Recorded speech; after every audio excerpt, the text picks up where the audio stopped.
For the youngest, this will be among their first memories. Small, comforting gestures as parents try to shelter their children from their fear.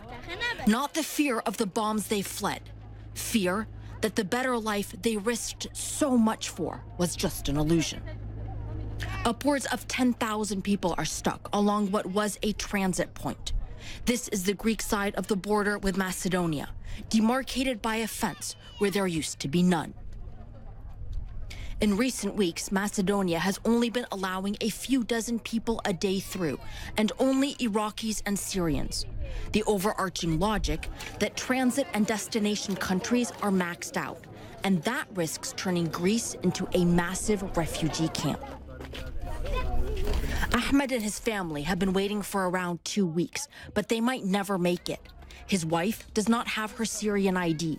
When the strikes hit, we just ran away, he says. I happened to have my ID in my pocket. Hers was in the house.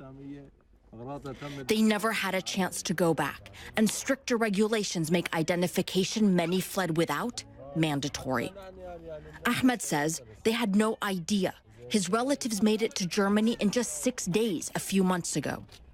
The line for food, a sandwich, is a 2-hour wait.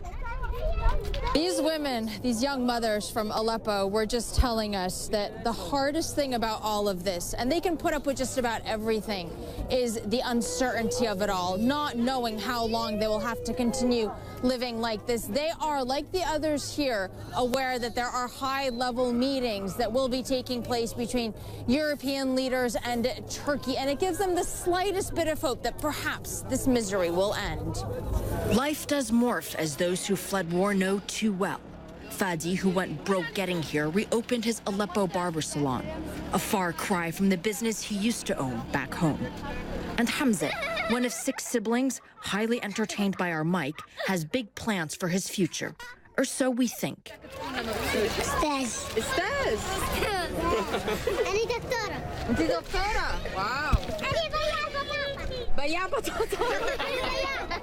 Who knows what will happen to these children's dreams, given Europe's rising anti-immigrant stance, and the reality that in the last 8 months, since the refugee crisis first made major headlines, instead of viable solutions, there have simply been barricades and blame games.